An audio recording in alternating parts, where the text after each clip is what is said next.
The Love Song of J. Alfred Prufrock by T.S. Eliot. Let us go then, you and I, when the evening is spread out against the sky, like a patient etherized on a table.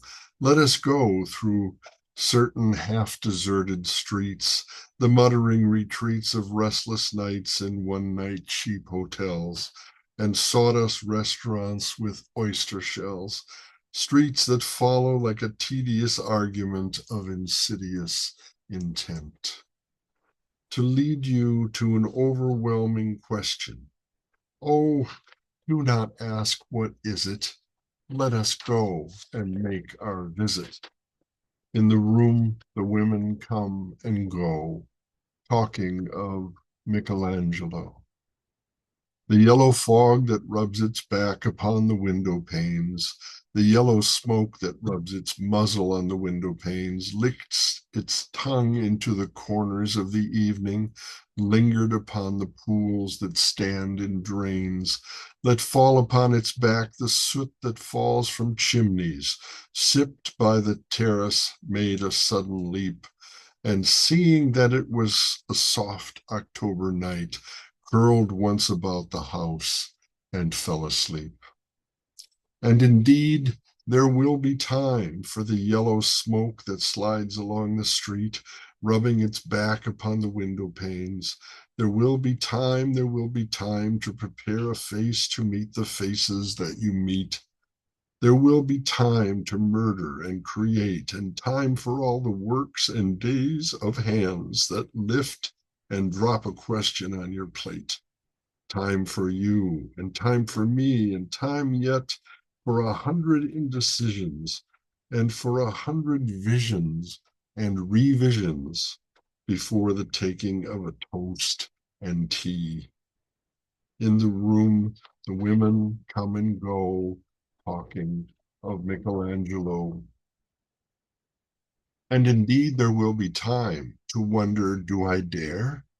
And do I dare?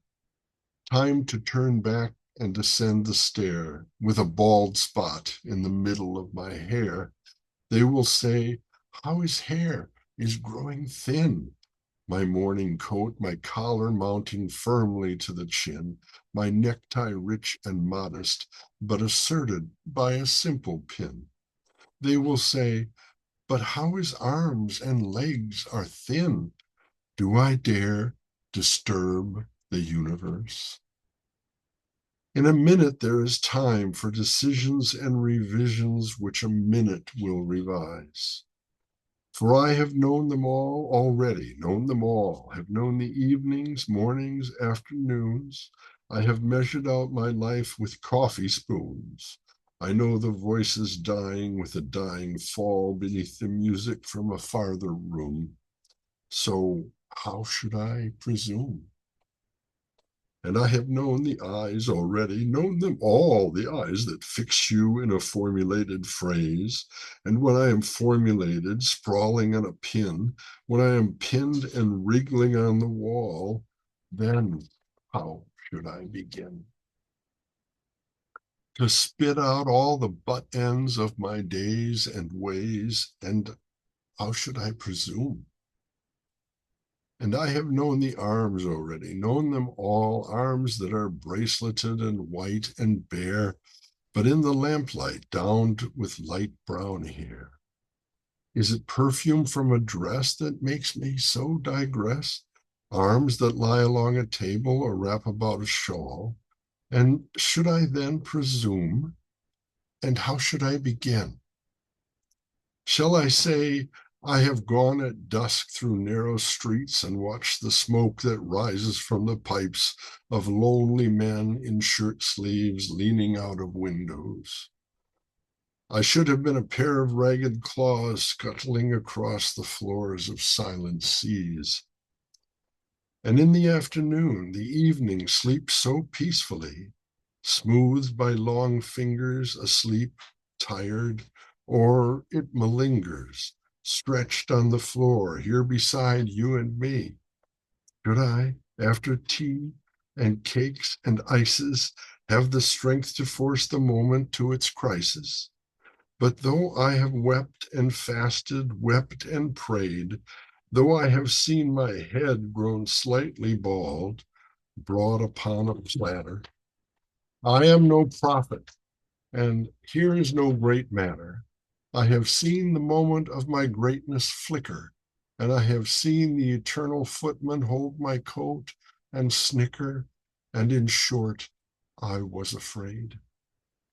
And it would have been worth it all, after the cups, the marmalade, the tea, among the porcelain, among some talk of you and me, would it have been worth while to have bitten off the matter with a smile, to have squeezed the universe into a ball, to roll it towards some overwhelming question, to say, I am Lazarus, come from the dead, come back to tell you all, I shall tell you all. If one settling a pillow on her head should say, that is not what I meant at all. That is not it at all. And would it have been worth it after all? Would it have been worth while after the sunsets and the dooryards and the sprinkled streets, after the novels, after the teacups, after the skirts that trail along the floor, and this and so much more? Is it impossible to say just what I mean? But if a magic lantern threw the nerves in patterns on a screen, would it have been worthwhile? If one, settling a pillow or throwing off a shawl and turning toward the window, should say, that is not it at all. That is not what I meant at all. No, I am not Prince Hamlet, nor was meant to be.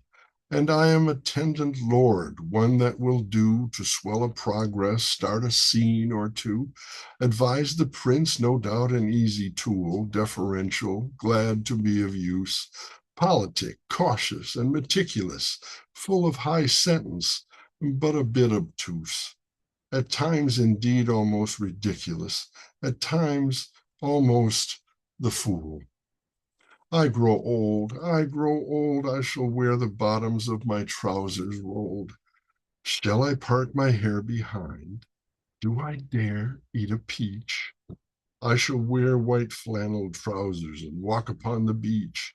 I have heard the mermaids singing, each to each. I do not think they will sing to me. I have seen them riding seaward on the waves, combing the white hair of the waves blown back. When the wind blows the water white and black, we have lingered in the chambers of the sea by sea girls wreathed with seaweed red and brown, till human voices wake us and we drown.